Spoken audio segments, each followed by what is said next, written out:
let's get more Brexit reaction now to that deal. The former UKIP leader and current MEP Nigel Farage joins us now live from Westminster. Good news, we can finally move on to trade talks. This is a victory, isn't it, for Theresa May?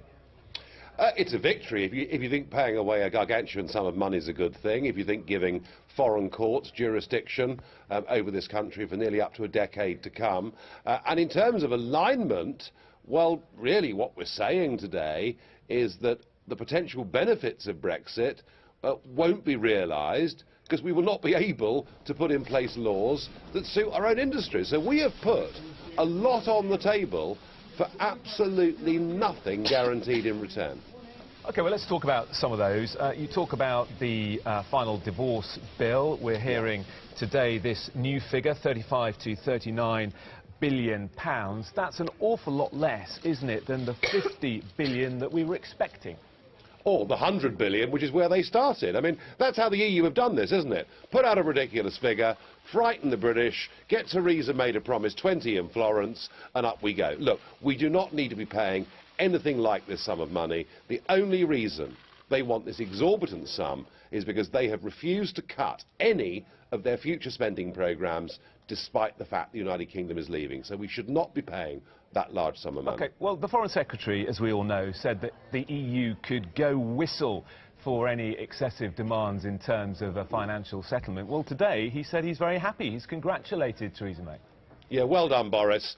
Party first. Always put party loyalty first. You know, a cabinet of 25 people, 18 of whom are Remainers, but it's all about the party, not about the country, and not about what we voted for. Come on, 17.4 million people did not vote for a large exit fee, did not vote for the European Court of Justice to go on having a say over this country, and most certainly did not vote, and this is the next thing coming up, for a transition deal that will probably last until the next general election. And so the worry with everything that's happened today is that whilst we will leave the European Union, it may well be we do it in name only.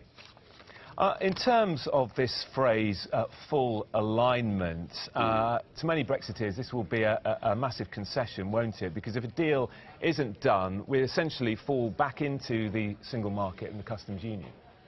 Yes, and that is exactly what we voted against. I mean, you know, 80% of the UK economy involves no overseas trade whatsoever, and yet we're bound by the rules of the European single market. And for you know, any prospect of us to be stuck in that long term, which is what the Prime Minister has agreed to this morning, is a complete betrayal of that vote. You mentioned earlier about the future role of the European Court. We're hearing from the document again that the ECJ will still have a vote overseeing rights of EU citizens for overseeing the rights of EU citizens for up to 8 years. Clearly that's something you're not happy about. No, and what it does, of course, it creates two classes of citizen living within the United Kingdom. So, you know, a well-heeled, multi-millionaire French banker living in London will have more rights than a UK citizen or anyone else living here from the rest of the world. I mean, clearly that is a totally unacceptable situation. Michael Gove today has said it'll be a matter for British judges to decide what cases are referred to the court. So it's not quite as black and white as some may suggest. Well, we have a very Europhile judiciary, so I think many will go there. And also, I'd remind Michael Gove that if you look at the document and look at the article number 38, you know, it makes absolutely clear that the ECJ continues to have supremacy. It is, I quote, the ultimate arbiter. That, Michael, is what the document says.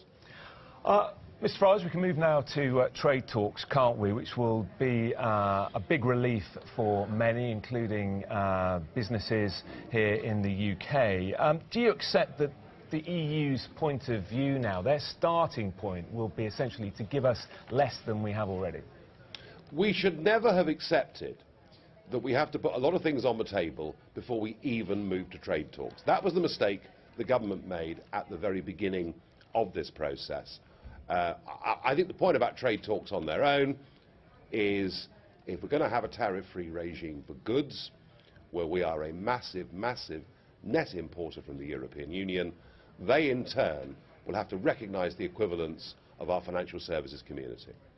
But we have to have compromise, don't we? I mean, we've heard this word a lot in the last few hours. It is all about compromise. If we want to have any sort of successful future, if we want any sort of deal to work for us, there has to be compromise from everyone. Yeah, well, so far compromise is they ask and we give. And let me just say what's not being talked about today, and that's this. That, you know, even on the most optimistic assessment, we would not be able to sign a new trade deal with any part of the world until the end of 2021, which would be 6 years after we voted Brexit. And that is the problem. We have a government managing this process who clearly don't believe in what they're doing. OK, we must leave it there. Nigel Farage, many thanks. You didn't frankly have the balls to put country before party.